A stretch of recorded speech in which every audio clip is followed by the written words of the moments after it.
శుభాభివందనములు. మెలకువగా ఉండుడి. 1 కొరింథీ 16:13.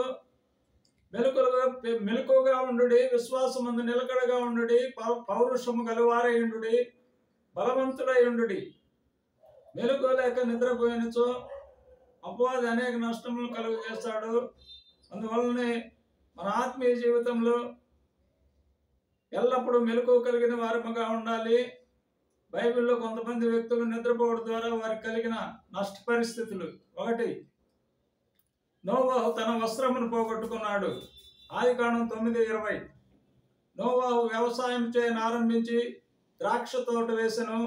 పిమ్మట ద్రాక్ష రసం తాగి మత్తుడై తన గుడారములో వస్త్రహీనుడుగా నుండెను. 2, సంసోను తన బలమును పోగొట్టుకున్నాడు. న్యాయాధిపతులు 16:19. ఆమె తన తొడ మీద అతన్ని నిద్రపుచ్చి ఒక మనిషిని పిలిపించి వాని చేత అతని తల మీద 7 జడలను క్షౌరం చేయించి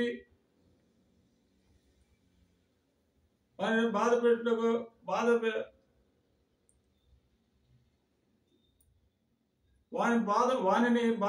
మొదలు పెట్టెను.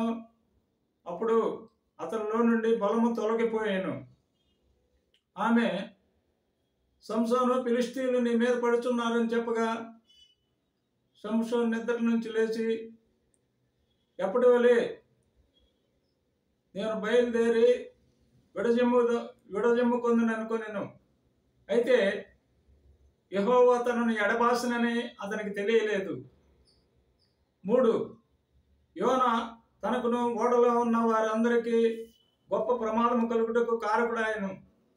యోనా 1:5. అప్పుడు ఓడ నావికులు భయపడి ప్రతివాడు తన తన దేవతలకు ప్రార్థించి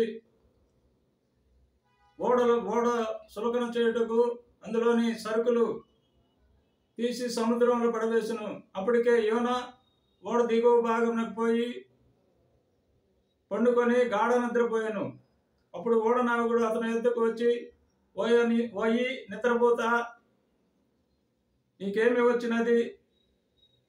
నీవు లేచి నీ దేవునికి ప్రార్థించుము, మనం చావకుండా ఆ దేవుడు కనుకరించినేమో అనెను. ముద్ర గానము. యుద్ధము యెహోవాదే, యుద్ధము యెహోవాదే, యుద్ధము యెహోవాదే, యుద్ధము యెహోవాదే. రాజులు మనకెవ్వరు లేరు, శూరులు మనకెవ్వరు లేరు, రాజులు మనకెవ్వరు లేరు, శూరులు మనకెవ్వరు లేరు.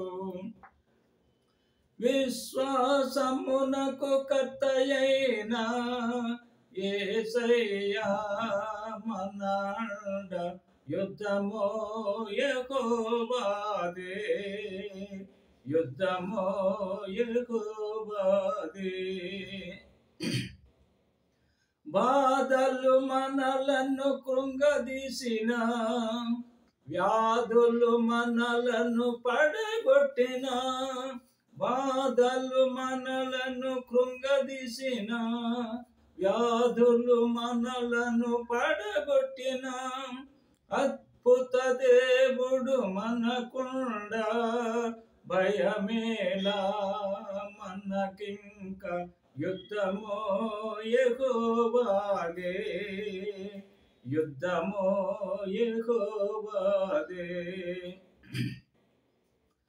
యెరికో గోడలు కూలినను, ఎర్ర సముద్రము ఎదురైనా, యెరికో గోడలు కూలినను, ఎర్ర సముద్రము ఎదురైనా, సైన్యములకు అధిపతి అయినా యేసయ్యా మనండ, యుద్ధము యెహోవాదే, యుద్ధము యెహోవాదే, యుద్ధము యుద్ధము యెహోవాదే, యుద్ధము యెహోవాదే.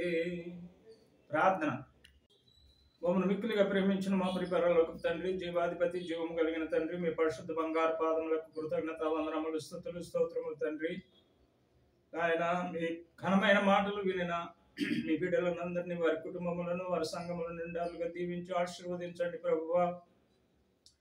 నాయన విడుదల లేని వారికి విడుదలను, స్వస్థత లేని వారికి స్వస్థత అనుగ్రహించండి ప్రభువా. వివాహం కాని వారికి వివాహం అనుగ్రహించండి, సంతానం లేని వారికి సంతానం అనుగ్రహించమని యేసు ఉన్నతమైన పరిశుద్ధమైన నామములో స్తుతులు, స్తోత్రములు, కృతజ్ఞతాస్తుతులు సమర్పించి మిక్కిలి వినయముతో బ్రతిమలాడి వేడుకొని ప్రార్థన చేస్తున్నాం తండ్రి. ఆమేన్. God bless you. ఈ మెసేజ్ను అందరికి షేర్ చేయండి.